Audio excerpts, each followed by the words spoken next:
अस्सलाम वालेकुम नाज़रीन, तेलंगाना न्यूज़ टुडे में आपका खैर मक़दम है। मैं मोहम्मद इजहार, पेश खिदमत हेडलाइंस।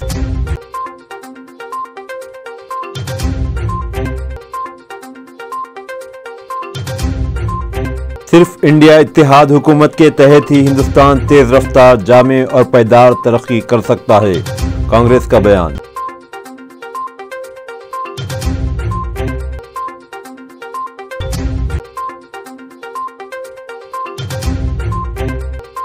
दूसरे मरहले के लिए इंतखाबी मुहिम कल शाम 6 बजे खत्म हो जाएगी।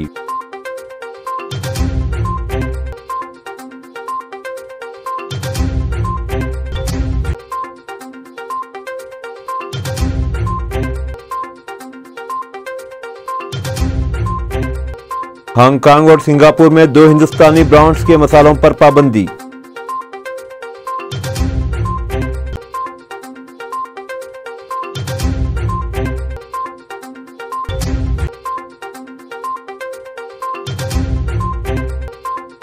तालीमी इदारों में हिजाब की इजाजत होनी चाहिए, वाइस चांसलर जेएनयू का बयान।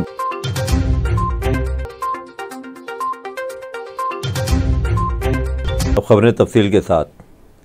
सिर्फ इंडिया इत्तेहाद हुकूमत के तहत ही हिंदुस्तान तेज रफ्तार, जामे और पायदार तरक्की कर सकता है, कांग्रेस का बयान। कांग्रेस ने इक़्तिसादी अदम मसावत के मामले पर मंगल को मरकज़ी हुकूमत पर सख्त हमला किया और कहा है कि हिंदुस्तान को तेज़ इक़्तिसादी तरक्की की ज़रूरत है और सिर्फ इंडिया इत्तेहाद हुकूमत के तहत ही हिंदुस्तान तेज़ रफ्तार, जामे और पायदार तरक्की कर सकता है।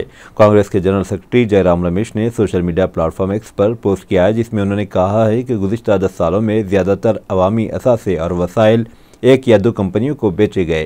कांग्रेस के जनरल सेक्रेटरी ने अपने पोस्ट में कहा है कि वज़ीर-ए-आज़म आपको ये सब कभी नहीं बताएंगे कि 2012 से 2021 तक मुल्क में पैदा होने वाला 40% से ज़्यादा सरमाया सिर्फ 1% आबादी के पास गया। उन्होंने दावा किया है कि मुल्क में मजमूई GST का तकरीबन 64% गरीब, निचले और मुतवस्सित तबके से आता है। उन्होंने कहा कि गुज़िश्ता 10 सालों में ज़्यादातर अवामी असासे व वसाइल 1 या 2 कंपनियों को फ़रोग़ किए गए।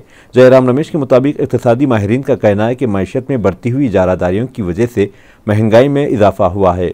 आज मुल्क की सूरत हाल यह है कि सिर्फ 21 अरबपतियों के पास 70 करोड़ हिंदुस्तानियों से ज़्यादा दौलत है। कांग्रेस के लीडर ने कहा है कि हिंदुस्तान को तेज़ और बहुत ज़्यादा जामे इक़्तिसादी व पायदार माहौलियाती तरक्की की ज़रूरत है और ये तरक्की सिर्फ इंडिया इत्तेहाद ही कर सकता है और करेगा। लोकसभा इंतखाबात, हरियाणा की सरपंच एसोसिएशन का इंडिया इत्तेहाद की हिमायत का ऐलान, बीजेपी उम्मीदवारों का दाखिला ममनू। ग्राम पंचायतों में 2 लाख से ज्यादा के काम ई टेंडरिंग के जरिए कराने के खिलाफ तहरीक के दौरान साबिक वज़ीर आला मनोहर लाल खट्टर की हुकूमत में पुलिस की लाठियां बर्दाश्त करने वाले सरपंचों ने आम इंतखाबात में बीजेपी की मुखालिफत करने का ऐलान कर दिया है।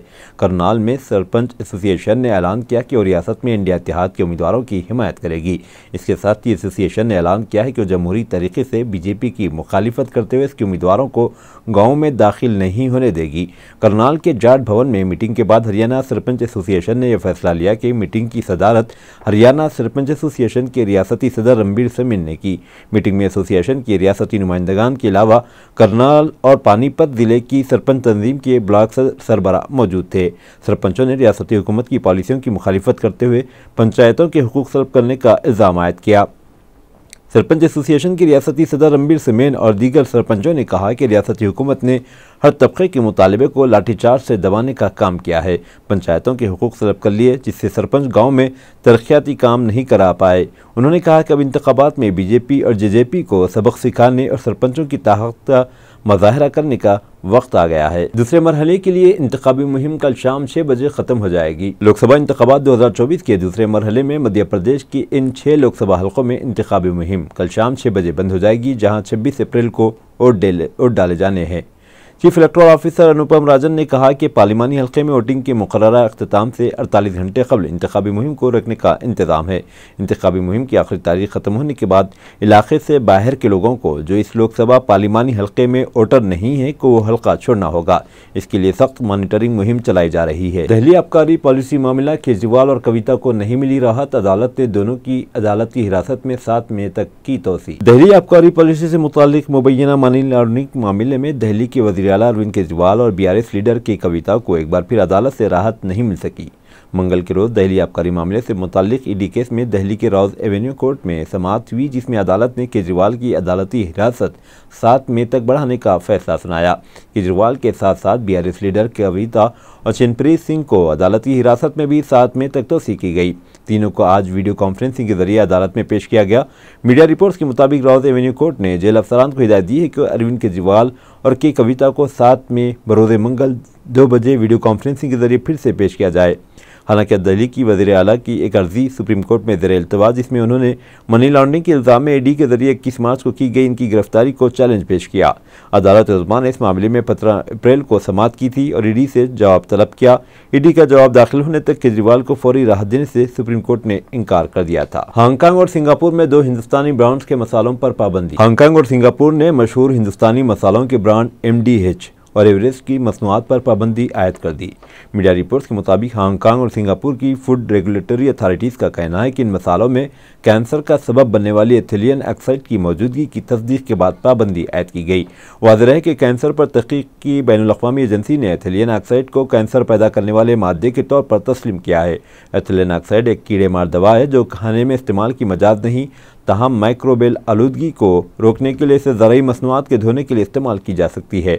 हुक्काम ने स्टोर्स को हिदायत की है कि इन मसनूआत को शेल्फ से हटा दें, जबकि जिन सारिफिन ने मसनूआत खरीदी इन्हें मशवरा दिया जाता है कि इसे इस्तेमाल न करें। दूसरी जानिब हिंदुस्तानी हुकूमत ने हांगकांग और सिंगापुर में मसालों की बाद मसनूआत पर पाबंदी के बाद फूड कमिश्नर को मुल्क की तमाम मसाले बनाने वाली कंपनियों से मसालों के नमूने इकट्ठे करने की हिदायत कर दी। पतंजलि आयुर्वेद को सेंसर अखबारात में माफीनामा शाये। पतंजलि आयुर्वेद ने मंगल के दिन सुप्रीम कोर्ट को जानकारी दी कि इसने गुमराहकुन इश्तिहारात के मामले में आम माफीनामा जारी कर दिया है। सीनियर वकील मुकुल रोहतगी ने पतंजलि की नुमाइंदगी करते हुए जस्टिस हिमा कोहली और जस्टिस एहसानुद्दीन अमानुल्लाह की बेंच को बताया कि कंपनी ने सेंसर रोजनामों में माफीनामा शाया कराया है। इस पर बेंच ने पतंजलि के वकील से पूछा कि आया छापा गया माफीनामा इश्तिहारात के मसावी साइज का है। इस पर रोहतगी ने जवाब दिया कि ऐसे साइज पर लाखों रुपए का खर्च आएगा। पतंजलि से प्रिंटेड माफीनामा 30 अप्रैल तक रिकॉर्ड पर लाने का हुक्म देते हुए सुप्रीम कोर्ट ने हिदायत जारी की कि मरकजी वजारत उमूर सारिफीन, इत्तलात व नशरियात और तमाम रियासतों की ड्रग लाइसेंसिंग अथॉरिटी को मामले में फरीक बनाया जाए। पिछली समाअत में रामदेव और पतंजलि आयुर्वेद लिमिटेड के मैनेजिंग डायरेक्टर आचार्य बालकृष्ण ने सुप्रीम कोर्ट से ज़बानी गैर मशरूत माफ़ी मांगी थी। रामदेव ने हाथ जोड़कर कहा था, ऐसा हमसे उत्साह जोश में हो गया, आगे से हम नहीं करेंगे।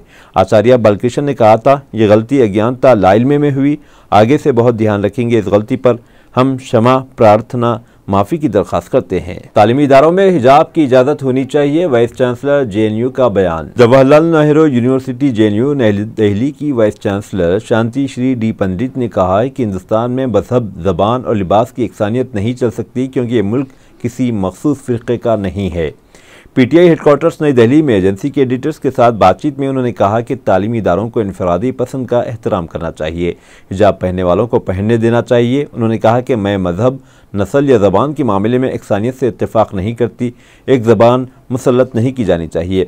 अगर बाद लोग बाद रियासतों में सरकारी ज़बान हिंदी करना चाहें तो कर सकते हैं, लेकिन जनूब में ये मुश्किल होगा। मशरक़ी हिंद यहाँ तक कि महाराष्ट्र में मैंने नहीं समझती कि हिंदी ज़बान काबिल क़बूल होगी। उन्होंने कहा कि हिंदी बहैसियत ज़बान हो सकती है, लेकिन मैं नहीं समझती कि वाहिद ज़बान थोपी जाए। नेहरू और इंदिरा गांधी बेवकूफ़ नहीं थे जिन्होंने से लिसानी फार्मूले की बात कही थी। हिंदुस्तान में एकसानियत किसी भी शक्ल में नहीं चल सकती। वाइस चांसलर इस सवाल का जवाब दे रही थी कि हिंदी को कौमी ज़बान बनाने पर जोर दिया जा रहा है। उन्होंने कहा कि मैं नहीं समझती कि कोई एक मजहब यहाँ चलेगा, लेकिन अरबाब इख्तिदार ऐसा करना चाहते हैं। यूनिवर्सिटी के तौर पर हमें इन सब से ऊपर उठना होगा। हमारे नज़दीक एक इल्म हासिल करने वाला अहम है, मुल्क किसी मखसूस फ़िरक़े का नहीं है। हमें लिसानी होने की ज़रूरत पर जोर देते हुए उन्होंने कहा कि मेरा मानना है कि हर किसी को कई ज़बानें आनी चाहिए, क्योंकि हिंदुस्तान में हमें सकाफ़ती तनों का जश्न मनाना चाहिए। सभी ज़बानें अच्छी हैं।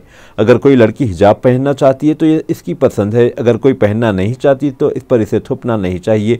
JNU में शॉर्ट जैसा मगरबी लिबास पहनने वाले भी मिल जाएंगे और रिवायती लिबास वाले भी दिखाई देंगे। ये इनकी अपनी पसंद है। ये लोग जब तक इसे मुझ पर ना थोपे मुझे कोई मसला नहीं होगा। अलीगढ़ मुस्लिम यूनिवर्सिटी की तारीख में पहली खातून वाइस चांसलर प्रोफेसर नईमा खातून ने अलीगढ़ मुस्लिम यूनिवर्सिटी के नए वाइस चांसलर का ओहदा संभाल लिया है। वो बड़े सगीर के इस मारूफ तालीमी इदारे की 123 साला तारीख में इस ओहदे पर फैज़ होने वाली पहली खातून है। अलीगढ़ मुस्लिम यूनिवर्सिटी की बरबनाए ओहदा विजिटर सदर द्रौपदी मुर्मू की तस्दीक और भारतीय इलेक्शन कमीशन की बाद शरायत के बाद वजारत तालीम ने प्रोफेसर नईमा खातून को अलीगढ़ मुस्लिम यूनिवर्सिटी का नया वाइस चांसलर मुकर्रर कर दिया। यह ओहदा साबिक वाइस चांसलर तारिक मंसूर के इस्तीफा की वजह से 1 साल से खाली पड़ा था। मंसूर इस्तीफा देने के बाद हिंदू कौम परस्त जमात बीजेपी में शामिल हो गए और पार्टी ने इन्हें उत्तर प्रदेश में कानून साज कौंसिल का रुकन बना दिया। नईमा खातून अलीगढ़ मुस्लिम यूनिवर्सिटी की 123 साल तारीख में पहली खातून वाइस चांसलर है। हालांकि 1920 में इस तालीमी इदारे की पहली चांसलर भी एक खातून बेगम सुल्तान जहां थी, जो इस वक्त गैर मुनक़सिम भारत में भोपाल रियासत की नवाब थी। इनके बाद आज तक कोई भी खातून इस ओहदे पर फायद नहीं हो सकी। बीजेपी की तलबा तंजीम अखिल भारतीय विद्यार्थी परिषद ने प्रोफेसर नईमा खातून को वाइस चांसलर बनने पर मुबारकबाद दी। प्रोफेसर नईमा तीसरी सेंट्रल यूनिवर्सिटी की वाइस चांसलर प्रोफेसर नईमा खातून को वाइस चांसलर के ओहदे पर फायज किए जाने को भारत में ख़वातीन को बाख्तियार बनाने की कोशिशों के तौर पर देखा जा रहा है। नईमा खातून भारत की तीसरी खातून वाइस चांसलर है जिन्होंने किसी सेंट्रल यूनिवर्सिटी में इस ओहदे पर फायज किया गया है। धूलीपुरी पंडित इस वक्त दिल्ली की जवाहरलाल नेहरू यूनिवर्सिटी की वाइस चांसलर है, जबकि प्रोफेसर नजमा अख्तर जामिया मिलिया इस्लामिया की वाइस चांसलर के तौर पर अपनी जिम्मेदारियों से गुज़िश्ता बरस सबकदोश हुई हैं। भगवान राम की तस्वीर वाली प्लेटों में बिरयानी पर तनाज़ा। शुमाल मशरक़ी दिल्ली में एक बिरयानी वेंडर भगवान राम की तस्वीर वाली यूज़ एंड थ्रो प्लेट्स में बिरयानी फरोख्त करता पाया गया। पुलिस का कहना है कि इसने दुकान से भगवान राम की इमेज वाली प्लेट्स बरामद कर ली। इतवार के दिन मकामी हिंदू ग्रुप्स की नज़र प्लेटों पर पड़ी, जिसके बाद ये वाक़या मंजर-ए-आम पर आया। सोशल मीडिया पर वायरल होने वाले हुजूम दुकान के करीब जमा हो गया। मकामी लोगों ने बिरयानी वेंडर से बहस तकरार की। बाद पुलिस ने वहाँ पहुँचकर सूरत हाल पर काबू पा लिया। भगवान राम की तस्वीर वाली 2 प्लेट्स बिरयानी शॉप में पाई गई। एक सीनियर पुलिस अहदेदारों ने कहा कि हम मामले की तहकीकात कर रहे हैं। अकबरुद्दीन ओवैसी ने मोदी को दिया करारा जवाब। मजलिसी रुकने असम्बली चंद्रायन गुट्टा अकबरुद्दीन ओवैसी ने मुसलमानों के खिलाफ वज़ीर-ए-आज़म नरेंद्र मोदी के तौहीन आमेज़ रिमार्क्स का करारा जवाब दिया है। पीर 22 अप्रैल की शाम हल्के असम्बली कारवां में एक इंतखाबी जलसे से खिताब करते हुए उन्होंने मोदी के अंदाज़ बयान और अंदाज़ गुफ्तगू को शदीद तनकीद का निशाना बनाया।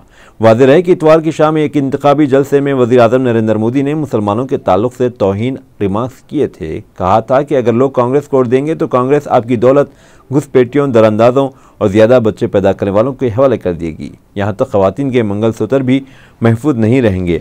अकबरुद्दीन ओवैसी ने पीर की शाम कारवान हल्के में इंतखाबी जलसे से खिताब करते पूछा कि क्या हम मुसलमान दरअंदाजी करने वाले और बहुत से बच्चे वाले लोग हैं। उन्होंने अवाम से पूछा कि क्या आप जानते हैं साबिक वज़ीर-ए-आज़म अटल बिहारी वाजपेयी के कितने भाई बहन थे।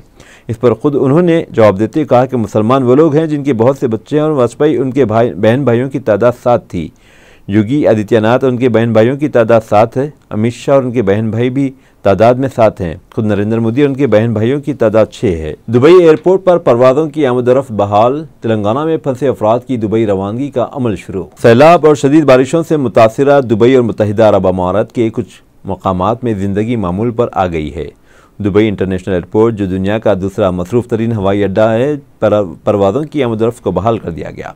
शदीद बारिश की वजह से दुबई इंटरनेशनल एयरपोर्ट पर फ़्लाइट ऑपरेशन में खलल का तेलंगाना NRI वर्कर्स पर खासा असर पड़ा है। ये खलल इस वक्त पेश आया जब ज़्यादातर गैर मुल्की कारकुन ईद की तवील तातीलात के लिए घरों को रवाना हुए थे। हिंदुस्तान से दुबई तक चलने वाली एयरलाइंस इन मुसाफिरों को एडजस्ट करने के लिए 24 घंटे काम कर रही है, जो दुबई जाते हुए दुबई में तूफ़ानी बारिश की वजह से हिंदुस्तान में फंसे हुए थे। सैयद अतहर अली और दीगर हैदराबाद से निकलकर दुबई की फ़िज़ाई हदूद में पहुंचे, लेकिन पानी की वजह से इनकी फ़्लाइट वहां ना उतर सकी और प्रवास को दुबई से हैदराबाद वापस कर दिया गया। हिंदुस्तान में फंसे हुए निर्मल ज़िले की शामला प्रवीण ने भी इसी तरह की मुश्किलात का सामना करना पड़ा। तेलंगाना में ज़ेर तामीर पुल मुनहदिम। तेलंगाना के पेद्दापल्ली ज़िले के ओडिदोरा मत्तारम डिवीज़न में पीर की रात देर गए एक ज़ेर तामीर पुल गिर गया। पुलिस के मुताबिक पेद्दापल्ली ज़िले के ओडियोडू और जयशंकर भोपालपल्ली ज़िले में गरमेली पल्ली के दरमियान मानेरू नदी पुल की तामीर का काम 2016 में शुरू हुआ था। ताहम कंट्रैक्टर बदलने और फंड्स की कमी की वजह से तामीराती काम में मुसलसल ताख़ीर होती रही। मकामी लोगों ने उबूरी तौर पर आर्जी रास्ता इस्तेमाल करना शुरू कर दिया।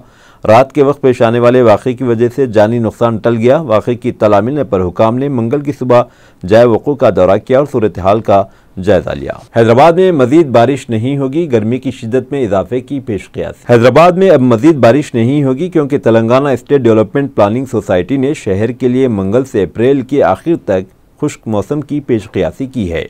यह पेशन गोई शदीद दर्ज हरारत में दोबारा इजाफे की निशानदही करती है क्योंकि ये 41 डिग्री सेल्सियस तक पहुंचने का खदशा है। शहर में गुज़िश्ता 3 दिनों के दौरान मौसम अबर आलूद रहने के बाद शहरियों को किसी कदर राहत मिली। अबर आलूद आसमान और हल्की से दरमियानी बारिश ने शहर के लोगों को कुछ राहत फ्राहम की थी। ताहम आइंदा बारिशों का सिलसिला बंद होने का इम्कान है। इसी दौरान बारिश की कोई तवक्को नहीं। कल यानी पीर के रोज़ दर्जे हरारत में इजाफा हुआ, जिससे शदीद गर्मी के दोबारा आगाज़ का इशारा मिलता है। पीर के दिन शहर के इलाके ख्वाजागुड़े में दर्जे हरारत 42.9 डिग्री सेल्सियस रिकॉर्ड किया गया। इसके बाद बंसी लालपेट में 42.8 डिग्री सेल्सियस दर्ज किया गया। अजला में नलगुंडे के टेकिया तांडे में दर्जे हरारत 45 डिग्री सेल्सियस दर्ज किया गया, जबकि अदला, आदिलाबाद, कोमरम भीम, आसिफाबाद, मंचिरियाल, निज़ामाबाद, जगतियाल, निर्मल और कामारेड्डी में बहुत हल्की बारिश की पेश क़ियासी की गई। मजमूई तौर पर आने वाले दिनों में दर्जे हरारत में इजाफा ही होगा। सदर मजलिस बैरिस्टर असदुद्दीन ओवैसी ने आज सुबह हल्के असम्बली कारवान में डोर टू डोर मुहिम चलाई। हल्के असम्बली कारवान के MLA Kausar Mohiuddin, AIMM party के कॉरपोरेटर्स और AIMM प्राइमरी यूनिट के सदर और सरगर्म कारकुनों के साथ गोलकुंडा जामे मस्जिद में मुहिम चलाई, जिसमें 18 हलकों में, जिनमें फ्रंट कॉटेज, मुकम्मिल लेन से प्रियदर्शनी स्कूल से government hospital, main road, Golconda और मोहम्मदी लाइन्स वगैरह शामिल थे।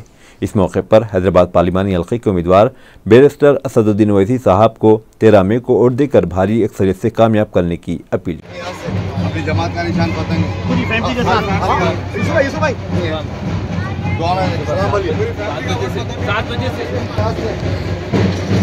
पूरी फैमिली का वोट पतंग 7 बजे आज के साथ 7 बजे उठना है। माशाल्लाह माशाल्लाह। अब आप क्या बोलूँ मैं?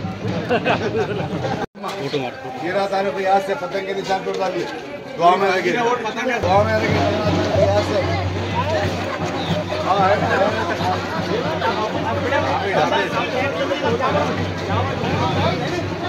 हीरा गोल्ड की डॉक्टर नौहिरा शेख ने 22 अप्रैल को हैदराबाद में असदुद्दीन ओवैसी और माधवी लता के खिलाफ हैदराबाद से अपने पर्चे नामजदगी जमा कराने के लिए रिटर्निंग ऑफिसर व कलेक्टर हैदराबाद के दफ्तर पहुंचा। इलेक्शन लोकसभा का MP का मैं कंटेस्ट करना चाहती हूँ। जीत हार तो अल्लाह के हाथ में है। मैं आप सबकी इंसाफ के लिए आवाज उठाना चाहती हूँ इंशाअल्लाह।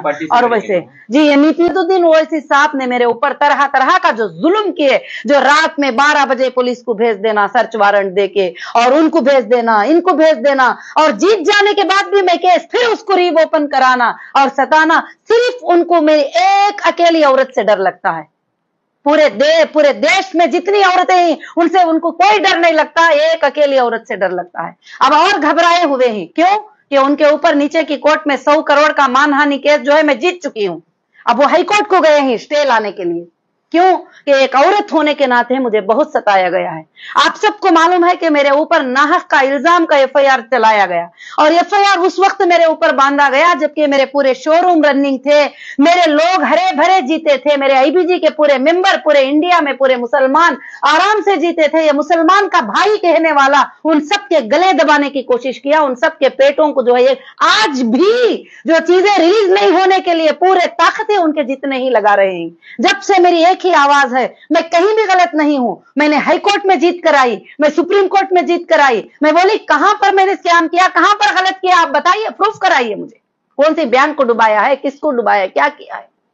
आज मैं ये बात बताना चाहती हूँ, मैं ये इन जुल्मों को खत्म करने के लिए मैं हैदराबाद BRS पार्टी चिविल्ला के पार्लिमानी उम्मीदवार के अनश्वर मदिराज ने अपने पर्चे नामजदगी फाइल किया। इस मौके पर BRS पार्टी के वर्किंग सदर KT रामाराव और राजेंद्र नगर के MLA प्रकाश गौड़ और महेश्वरम MLA P सबिता इंद्रा रेड्डी और दीगर कायदीन ने शिरकत की। आइए देखते हैं तफसीली रिपोर्ट। ఏం జరిగింది దేశానికి వీళ్ళ వల్ల ఆలోచించవలసిన అవసరం ఉన్నది। ఒక దిక్కేమో 100 రోజుల అబద్ధం, మరొక దిక్కేమో 10 ఏళ్ల నిజం మీ కళ్ళ ముంగట్నే ఉన్నది। కేసీఆర్ ఇచ్చిన రైతు బంధు మీ కళ్ళ ముంగట్నే ఉన్నది। కేసీఆర్ 12 లక్షల మందికి చేసిన ఆడపిల్లలకు చేసిన పెళ్లిళ్ళు మీ కళ్ళ ముందే ఉన్నాయి। 14 లక్షల మంది ఆడబిడ్డలకు ఇచ్చిన కేసీఆర్ కిట్లు మీద కళ్ళ ముంగట్నే ఉన్నాయి। 46 లక్షల మందికి ఆసరా పెన్షన్లు ఇచ్చి 200 నుంచి 2000 రూపాయలు చేసింది కూడా మీ కళ్ళ ముంగట్నే ఉన్నది। ఇట్లా చెప్తూ పోతే ఎన్నో కార్యక్రమాలు 10 ఏళ్లలో మనం చేసుకున్నాం। హైదరాబాద్ నగరాన్ని సర్వాంగ సుందరంగా తీర్చిదిద్దుకున్నాం। వెంటనే జారుకునే ఎవరైతే పిరికి పందలున్నారో తప్పకుండా వాళ్లకు బుద్ధి చెప్పాలి। బలహీన వర్గాలందరినీ 93 కులాల బలహీన వర్గాలను ఐక్యం చేసిన బాహుబలి మన అన్న కాసాని జ్ఞానేశ్వర్ అన్న। మొన్న చేవెళ్ల సభ నేను చూస్తా ఉంటే టీవీలో, ఆ రోజు మా స్వామి గౌడ్ అన్న ఒక మాట అన్నాడు, మేము జనాభాలో 85-90% ఉన్న మేము బలహీనులం ఎట్లయితాం, బలహీన వర్గాలం ఎట్లయితాం, రేపు మా దమ్మేందో చూపెడతాం చేవేళ్లలో అనే మాట మొన్న మన స్వామి గౌడన్న చెప్తా ఉంటే నేను చూసిన। अब दीजिए इजहारुल हक को इजाजत, मिलते हैं अगले न्यूज बुलेटिन में। देखते रहें तेलंगाना न्यूज टुडे।